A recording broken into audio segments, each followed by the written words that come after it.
Good morning, everyone. It's Mike from PC Classic Cars, back with another test drive video.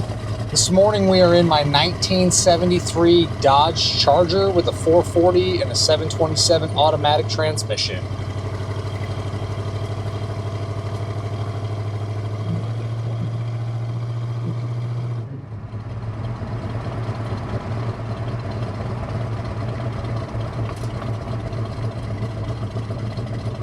Alright, so again we have a 73 Dodge Charger. This is originally a P-code 400 Charger, now has a non-original 440. I believe the date code on it was 66, I gotta go back and look. But it's backed by a 727 3-speed automatic transmission, which shifts great. This one is equipped with power steering, power front disc brakes, and then you do have your standard 8 3/4 rear end. I would say it's got a little bit of gear in the rear end. I don't know exactly what the gear ratio is. Pop it into neutral to make sure that we're in high gear. But we're cruising probably about 60 or so right now, 65, right over 3,000 RPM. So again, there is a little bit of gear in the rear end, but still a comfortable car at 60 miles an hour. The road feel is awesome. It cruises really nice and straight. On your interior, originally this was a black interior car. Now it is a white with black. You have your factory style console with the slapstick shifter. You have your tough steering wheel. You have your factory gauges with the tach. Really the only complaint is both of the armrests are a little bit discolored, being that they're white. They're kind of yellowish now. The rest of the door panels look good. And then there is a split right in the center of the dash pad right there. Other than that, the seat covers are nice. The back seat looks good. The rear interior panels are nice. Factory style headliner, nice visors. You have a dome lens, which is there. And then this one still retains the original AM radio. And that's one of the few things that doesn't work. The items that are not working is, again, the radio is not functioning. When you put it in reverse, the white lights and the tail lights aren't coming on. The sprayers for the washer fluid are not doing anything. And then your speedo works, but it's off a few miles an hour. The faster you go, the faster it goes off. And the speedo makes a little bit of chatter. That speedo cable probably could stand to be replaced. It's minimal. I'm kind of nitpicking at that point when it comes to the speedometer, but it does make just a little bit of chatter going down the road. This originally was a factory AC car, but when it was redone, they did an AC delete on it. The heater core is hooked up and works. It just doesn't have any of the components in the engine bay for the factory AC. Probably when they also did the motor swap would be my guess. I would personally go with the vintage AC setup. It's going to be a lot more efficient. It's going to work a whole lot better than the factory air anyway. And they make kits for these cars. So that's what I would do on the AC if you want to have air added to this car. Power steering is really easy. Interior turn signals come on. Temperature gauge is coming up good. Great oil pressure. Fuel gauge looks to be reading right. Good voltage. Idle's nice.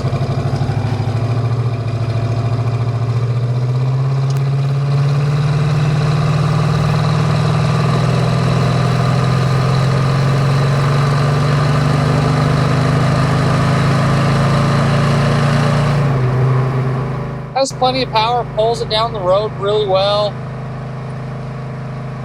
On your underneath, someone definitely took a lot of time on the bottom side of this car. It's got a stock style exhaust. It's dual exhaust with stock style muffler, so it's not terribly loud. Then you do have the machine gun tips, which are really, really cool. One of my favorite options on these cars. Your floor pans, the frame rails, everything underneath is all painted gray, the gray primer that Mopar used, and it shows awesome on the bottom side. No current rust issues, really no problems whatsoever, and it shows great front to back on the bottom. All your suspension and steering components checked out good. My guess is this car was probably restored or redone 15 or so years ago, maybe even more. It's not a fresh car, but still is very, very nice. On your exterior, again, it was a color change just like the interior. Via the fender tag, it was a dark silver metallic car. Now it's obviously the triple white. I think the white is a great color combo on these. With the stripe down the side, it just breaks up some of the white and it gives it a really cool, aggressive look. Nice Magnum 500s that are staggered with good BFG tires. I will say some of the trim, like the front and rear bumpers, they're probably original and are showing a little bit of age. A couple little discoloration spots on both of the rear bumpers.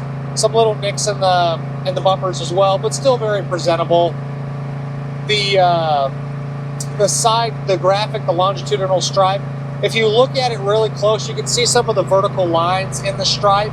But again, pretty nitpicky thing there. A couple little nicks in the paint, a couple little nicks in the stripe. But overall, for being a car that was redone a while ago, it still represents and it shows very well. Someone definitely took the time to do this car right. And again, it's just a nice car front to back. White vinyl top is in great shape with no issues. Manual windows, manual locks, both of those work correctly. You do have a manual window or mirror over here as well. The side glasses are probably original, and both of them do have some streaks and some little imperfections in both of the side glasses. Back glass looks good. Windshield's also really nice. Suspension is all stock style equipment. No weird squeaks, no rattles. It's not pulling you any direction. The car drives really nice and straight. All your shocks and bushings, all that stuff, again, looks good, but not a brand new setup on the suspension. But this car still performs great going down the road. As you can see on this bumpy road, it goes exactly where you want it to, and it's a really nice, tight driving car. It's not a rattle trap. Sometimes these bigger Mopars, or really any Mopar, they can tend to be, well, I take that back, any old car can develop a lot of rattles and shakes, and this one actually is a really nice and tight driving car. The wind noise is a minimal. The seat feel is awesome. It's a very comfortable driving position. The slap stick shifter is cool. When I do my return trip here, when I flip around, we'll put it down into low and then we'll shift through the gears. I think the call out on the hood, the blackout treatment on the hood, especially with the stripes down the side, just give this car a really good aggressive muscle car look. And like I touched on before, the machine gun tips just look crazy cool on these. This one does have a fender tag. It's got a lot of good options on it. Fin's still mounted on the dash where it needs to be. We'll shift it down into first here. Go through our progression of gears. So there's first. There's second.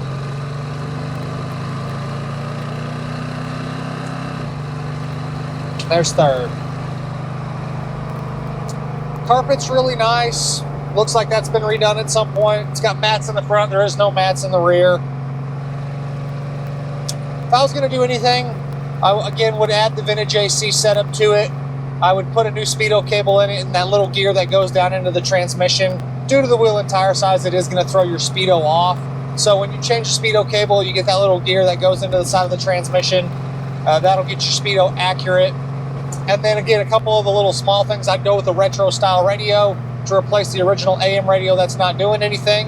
And that's about it. This car is ironed out mechanically. It's a great driving car. Horn works. There's a small little nick in the visor on the bottom side here. The visors are probably original. There's a little nick over here on this side too. The rear view mirror's got a little bit of haziness in a couple spots. Again, very well could be the original rear view mirror. They readily make those. They're inexpensive, so if you wanted to put a new rear view mirror, you could. So just some minor things to take the car to the next level, but right now, like it sits, it's a great driving car you can really, really enjoy. As always, I appreciate y'all stopping in to watch another one of my test drive videos. Make sure you check out my virtual description as well as the additional informations tab. Both of those are going to be posted on my website, pcclassiccars.com. The virtual description will dive into more fine details that I didn't talk about in this video. And then the additional information tab will have photos of the little imperfections on the car.